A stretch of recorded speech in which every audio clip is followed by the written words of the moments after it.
Growing up in our family, I was always labeled the responsible one. While my sister Sarah basked in the role of golden child who could do no wrong, I was the invisible force ensuring everything actually worked. Sarah was the dreamer, the artistic soul, the princess who deserved the world handed to her on a sterling silver platter. I was the one scrubbing that platter until it gleamed. Our family dynamics had been established early. Sarah was 18 months older than me, born with the kind of effortless charm that made adults smile and forgive any transgression.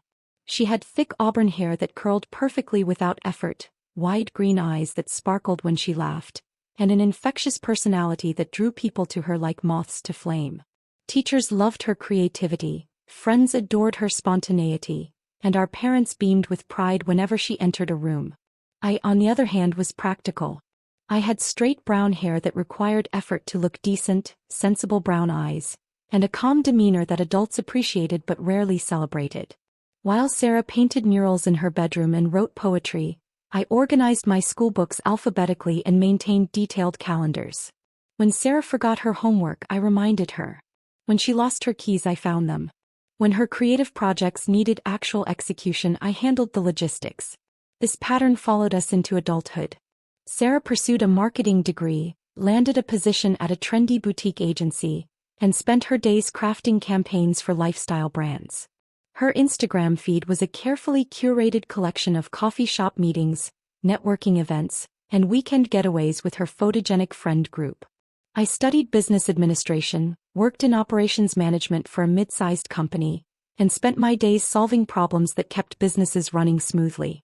When Sarah announced her engagement to Marcus Wellington III at last year's Christmas dinner, the family practically exploded with joy. Marcus was everything our parents had ever dreamed of for their beloved daughter. Harvard law graduate, junior partner at a prestigious firm, member of the country club, heir to old Connecticut money. His family owned properties across New England, maintained memberships in exclusive social circles, and had their name engraved on buildings at prestigious universities. Finally, Dad had said, raising his wine glass in a toast, someone truly worthy of our Sarah. The wedding planning began immediately, with Sarah diving into Pinterest boards and bridal magazines with characteristic enthusiasm. She envisioned an elegant affair that would impress Marcus's distinguished family while showcasing her impeccable taste. The guest list quickly expanded to 200 people, including Marcus's extensive family network, business associates, and social connections. "This needs to be absolutely perfect," Mom declared during our first family planning meeting in January. "The Wellington family will be judging everything. We need to prove that Sarah comes from a family that understands quality and sophistication." Sarah nodded enthusiastically, scrolling through photos of million-dollar weddings on her phone. "I want it to be timeless and elegant. Think old-world romance meets modern sophistication. Nothing too trendy or cheap-looking." When the conversation turned to actual planning logistics, everyone's eyes naturally turned to me. "You're so organized, Jenny," Mom observed. "You have such excellent attention to detail. Sarah needs someone she can trust completely to execute her vision." Sarah beamed at me from across the table. "You know my taste better than anyone. I can focus on being the perfect bride while you handle all the coordination work.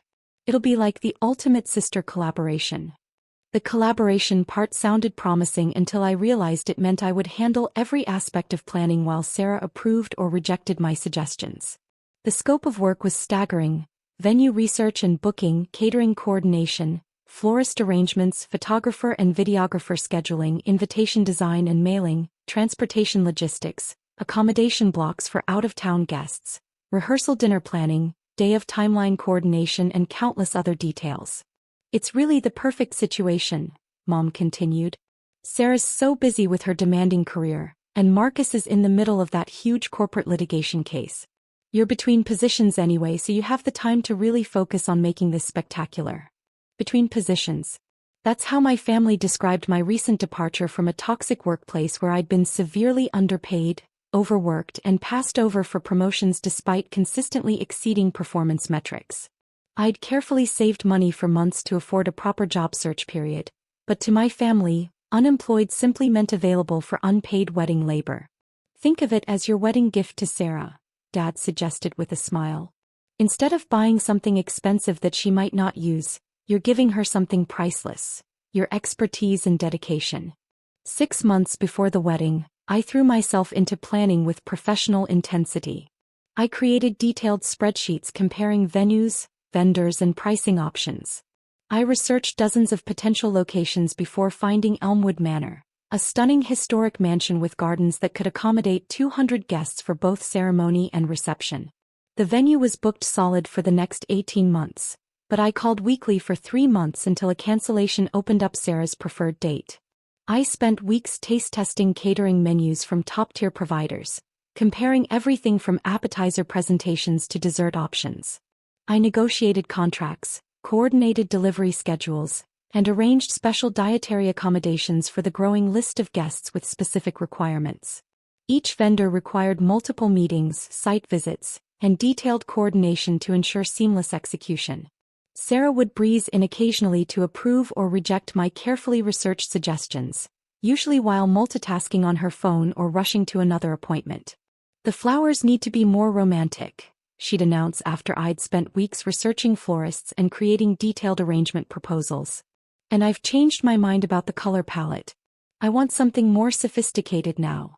Each change cascaded through every vendor relationship, requiring new proposals, revised contracts, and additional coordination meetings. When I mentioned the extra costs these changes incurred, Mom waved away my concerns. "Budget isn't the primary consideration here. Sarah's happiness and the family's reputation are what matter." 3 months before the wedding, my workload had intensified to essentially a full-time job plus overtime. I was spending 60 to 70 hours per week on wedding-related tasks, coordinating with vendors, managing the guest list, and handling the constant stream of decisions that required immediate attention. Meanwhile, Sarah enjoyed her bridal shower events, bachelorette party planning, and romantic weekend getaways with Marcus. "You're absolutely incredible at this," Sarah's maid of honor, Jessica, told me after observing my coordination during a venue walkthrough. "Seriously, you should consider becoming a professional wedding planner. You have such a gift for managing all these details." But I wasn't being compensated like a professional. I was expected to absorb all associated costs: gas for constant vendor meetings, increased phone bills from hundreds of coordination calls, meals during long planning days, and parking fees for venue visits. When I hesitantly mentioned reimbursement for these mounting expenses, Dad looked genuinely annoyed. "Family doesn't charge family," he said firmly. "This is what sisters do for each other. Besides, you're gaining valuable experience you could use professionally later." 2 months before the wedding, Marcus's family became directly involved in the planning process. His mother, Victoria Wellington, was a formidable woman accustomed to getting exactly what she wanted in all circumstances. She had opinions about every aspect of the wedding and wasn't shy about expressing them through a series of increasingly demanding requests. She wanted the entire menu revised to accommodate her dietary preferences and those of several Wellington family members. She insisted on additional floral arrangements for the ceremony space, premium liquor options for the bar service, and upgraded linens for all reception tables. Each request came with the expectation of immediate implementation. "Handle whatever Mrs. Wellington needs," Mom instructed after Victoria's latest round of modifications. "We absolutely must make an excellent impression on Marcus's family. Their opinion of us will affect Sarah's future happiness." Victoria's requests required renegotiating multiple vendor contracts, sourcing specialized items on short notice, and coordinating with suppliers who were already stretched thin. When the additional costs exceeded $15,000, Victoria looked at me with expectant satisfaction. "I'm sure Sarah's family can handle these small enhancements," she said with a smile that didn't reach her eyes. "After all, we want this to be truly memorable." Small enhancements. $15,000 in additional expenses that somehow became my responsibility to coordinate and my family's obligation to fund. When I tried to discuss the budget implications with Sarah, she was dismissive. "Just figure it out," she said, not looking up from her wedding dress fitting appointment. "Mrs. Wellington's happiness is crucial for my marriage. Do whatever she wants." 1 month before the wedding, Sarah had a complete emotional breakdown about the bridesmaid dress situation. She'd changed her mind about colors 3 times, and now the dresses needed to be completely reordered with expensive rush shipping. The 6 bridesmaids were frustrated, the seamstress was overwhelmed, and somehow everyone expected me to solve the crisis. "This is your responsibility," Sarah sobbed during her latest meltdown. "You're supposed to make sure everything is perfect. I shouldn't have to worry about these kinds of problems. That's why you're handling the planning." I spent the next week working 18-hour days coordinating emergency dress orders, arranging multiple fittings at different locations, and managing 6 increasingly irritated bridesmaids who blamed me for the chaos. When 2 bridesmaids threatened to drop out of the wedding party entirely, I had to personally call each of them, apologize for circumstances beyond my control, and promise that everything would be resolved smoothly. 3 weeks before the wedding, disaster struck when Elmwood Manor's head chef quit without notice following a dispute with management. The replacement chef wanted to completely overhaul the menu we'd spent months perfecting, which meant new tastings, revised contracts, updated dietary accommodation lists, and coordination with a kitchen team that had no familiarity with our specific requirements. "Just handle it," Sarah said when I tried to involve her in crucial menu decisions. "You know what I like better than anyone. I completely trust your judgment on food choices." But when the revised menu proposals arrived, reflecting the new chef's culinary style and available ingredients, Sarah hated everything. "This isn't what I ordered at all," she complained, reviewing the options with obvious distress. "The chicken preparation is too simple, the vegetarian options look boring, and where's the signature seafood course I specifically requested?" I carefully explained that the seafood course had been eliminated due to the chef change and budget constraints created by all the previous modifications, but Sarah wasn't interested in explanations or compromises. "Figure it out," she demanded, her voice rising with stress. "That's exactly why you're handling this wedding planning. I shouldn't have to deal with these problems." 2 weeks before the wedding, the floral supplier called with devastating news. Their main growing facility had suffered significant flood damage, and approximately half of Sarah's elaborate flower orders were simply unavailable. This included the white peonies and garden roses that formed the foundation of every centerpiece, bouquet and ceremony decoration. I spent the next 3 days making frantic calls to every florist within a 100-mile radius, desperately trying to source replacement flowers that would maintain Sarah's vision. The few suppliers with adequate inventory charged premium emergency rates, and many couldn't guarantee the exact varieties Sarah had originally selected. When I finally located replacement flowers, the total cost was 40% higher than our original quoted price. Sarah was absolutely furious when I explained the situation. "Why didn't you have backup plans for this?" she demanded. "This is basic wedding planning 101. You should have anticipated potential problems and had alternatives ready." I had anticipated problems. I'd built contingency plans into every aspect of the wedding coordination. But no amount of planning could have prevented a natural disaster at the flower farm or predicted the sudden resignation of the venue's head chef. 1 week before the wedding, Marcus's best man called with another crisis. 3 groomsmen had experienced significant weight changes and needed completely new tuxedo sizes. The formal wear shop required 48-hour minimum notice for alterations, and the measurements needed to be absolutely perfect for wedding photography. I personally drove to collect all 3 groomsmen, coordinated emergency fitting appointments, and arranged rush alterations that cost triple the normal rate. When one groomsman decided he didn't like the originally selected tuxedo style and wanted something different, I spent an entire afternoon negotiating with the shop for last-minute replacements while maintaining the cohesive wedding aesthetic Sarah demanded. 5 days before the wedding, the luxury transportation company called with more bad news.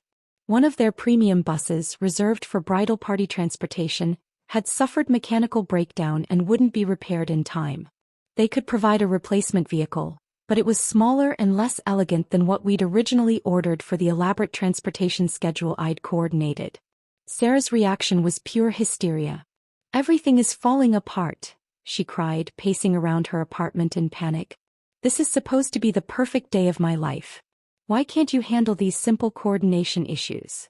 Simple coordination issues.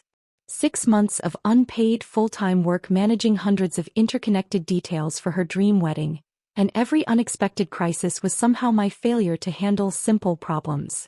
3 days before the wedding, I was surviving on approximately 4 hours of sleep per night, managing constant vendor confirmations, resolving last-minute guest accommodation issues, and trying to calm Sarah's escalating anxiety. My phone rang continuously with questions, problems, and requests that demanded immediate attention and creative solutions. "You look absolutely terrible," Mom observed when she saw me during the rehearsal dinner preparations. "Maybe you should get some rest before the big day." Rest. I hadn't experienced a complete day off in 6 months. I'd sacrificed job interviews, social relationships, personal interests, and my own mental health to ensure Sarah's wedding would be flawlessly executed and memorable for all the right reasons. The rehearsal dinner itself was a preview of family dynamics. Sarah gave a heartfelt speech thanking everyone who'd contributed to making her dream wedding possible.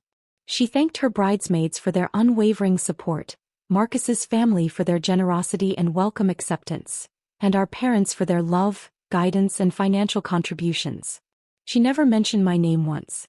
After the rehearsal dinner, I sat alone in my car in the restaurant parking lot, staring at my phone screen displaying 17 new messages about wedding day logistics. Tomorrow's schedule required me to arrive at the venue by 6 a.m. to oversee setup coordination, manage all vendor arrivals, coordinate bridal party preparation timelines, and handle any crisis that inevitably arose. For 6 months I had given everything, my time, energy, expertise, and sanity, to make Sarah's wedding absolutely perfect. I'd absorbed financial costs, managed incredible stress, sacrificed personal opportunities, and dedicated my life to ensuring her happiness. And to my family I remained completely invisible, just the reliable person who handled things so everyone else could enjoy themselves without worry. I opened my laptop and began systematically transferring information. I sent comprehensive vendor contact lists to the venue coordinator, forwarded all confirmation emails and timeline documents to Mom's email address, and created detailed instruction packets for Sarah's maid of honor. Then I composed a brief message for the family group chat. "Emergency situation has arisen. All vendor information has been forwarded to Mom and Jessica. Everything is organized and ready for tomorrow." At 4 a.m. on Sarah's wedding day, while she slept peacefully in her luxury hotel suite dreaming of her perfect day, I was checking in for a flight to Bali. I'd used the money carefully saved for job searching to book this escape, deciding that my mental health and self-respect were worth more than staying to be invisible at another family event where my contributions went unacknowledged. I turned off my phone as the plane pushed back from the gate. Sarah's wedding was scheduled to begin at 4 p.m. Technically, everything was prepared. The venue coordinator had detailed timelines, vendors had specific instructions, and the maid of honor possessed emergency contact information. Everything was ready except for the person who'd spent 6 months orchestrating every detail to ensure perfection. According to the increasingly frantic messages I eventually received when I briefly turned my phone back on days later, chaos had indeed erupted exactly as I'd anticipated. Without my presence to coordinate and problem solve, vendors arrived at conflicting times with different setup instructions. The florist delivered centerpieces to the wrong entrance while the catering team blocked the main driveway with their service trucks. Jessica, the maid of honor who'd assumed wedding day coordination involved looking pretty and holding bouquets, was completely overwhelmed by vendor questions and timeline management responsibilities. Mom, who'd remained deliberately uninvolved in planning details, couldn't answer specific questions about arrangements, backup plans, or vendor requirements she'd never bothered to learn. Sarah's perfect wedding transformed into an expensive comedy of errors that would become family legend for all the wrong reasons. The ceremony started over an hour late because nobody knew how to properly connect the sound system. Half the elaborate centerpieces never made it to reception tables because the florist couldn't locate anyone with authority to confirm placement instructions. Cocktail hour appetizers were delayed because the catering team couldn't find the correct serving areas in the venue's complex layout. The professional wedding photography, intended to capture Sarah's magical day for posterity, instead documented her obvious stress, guest confusion, and Marcus's family's barely concealed disappointment with the disorganization surrounding what should have been a sophisticated celebration. But I wasn't there to witness any of the disaster. I was watching a spectacular sunrise over ancient Balinese temples, finally experiencing peace after months of coordinating other people's demands and expectations. When I finally checked my messages 3 days into my trip, I discovered dozens of increasingly desperate texts from Sarah, Mom, and Dad. The messages ranged from furious accusations about my selfish abandonment to pleading requests for explanations about vendor arrangements they couldn't figure out how to manage. Sarah's message was particularly revealing. "You completely ruined my wedding. Everything fell apart without you there to fix problems. How could you do this to your own family? Without me there to fix problems." After 6 months of being treated as invisible, I'd finally been noticed, but only when my absence created difficulties for everyone else. I turned my phone back off and spent 2 blissful weeks exploring Bali's incredible temples, pristine beaches, and rich cultural heritage. For the first time in months, I slept peacefully through entire nights without anxiety dreams about vendor conflicts. I read novels, took photography workshops, and remembered what it felt like to have personal interests beyond managing other people's events and expectations. When I finally returned home, the family drama had reached absolutely epic proportions. Sarah refused to speak to me directly, Mom had chosen Sarah's side completely, and Dad alternated between disappointed lectures about family loyalty and awkward attempts to mediate the growing conflict. According to detailed family reports, the wedding had been a complete disaster, and several prominent Wellington relatives had made pointed comments about our family's apparent inability to organize sophisticated events. "You made our entire family look incompetent in front of people who matter," Dad said during our first face-to-face conversation. Victoria Wellington specifically asked Marcus whether our family always handles important events so poorly. Victoria Wellington, who'd contributed $15,000 worth of last-minute changes but zero actual labor, had somehow become qualified to judge our family's competence based on a wedding I'd planned entirely by myself until the moment I chose to prioritize my own well-being. "You could have stayed for just one more day," Mom pleaded during one of her guilt-laden phone calls. "Sarah needed you more than ever." Sarah had needed me for 6 consecutive months. She'd needed my time, expertise, stress management abilities, and problem-solving skills. She'd needed me to absorb costs, handle vendor conflicts, sacrifice personal opportunities, and dedicate my entire existence to her perfect day. But she'd never needed to acknowledge my contributions or treat me like valued family instead of unpaid hired help. The aftermath continued for months. 6 months after the disastrous wedding, Sarah and Marcus announced their divorce. According to family gossip, Victoria Wellington had never recovered from the embarrassment of the chaotic wedding and spent their entire Caribbean honeymoon criticizing Sarah's family's inability to execute proper social events. The marriage, apparently built more on image management and family approval than genuine partnership, couldn't survive the social embarrassment and ongoing family tensions created by the wedding disaster. "Maybe if you'd stayed to help coordinate everything properly," Mom suggested during one of her periodic guilt trip phone calls, "their marriage might have turned out differently. Maybe. Or maybe Sarah might have learned that having a perfect wedding doesn't guarantee a perfect marriage, and that treating family members like unpaid servants creates resentment that lasts much longer than expensive flowers and catered meals." I never offered to plan another family event again. When Dad's 60th birthday approached the following year, and Mom began dropping subtle hints about my natural event planning talents, I politely declined and immediately booked a vacation to Iceland instead. The pattern was clear.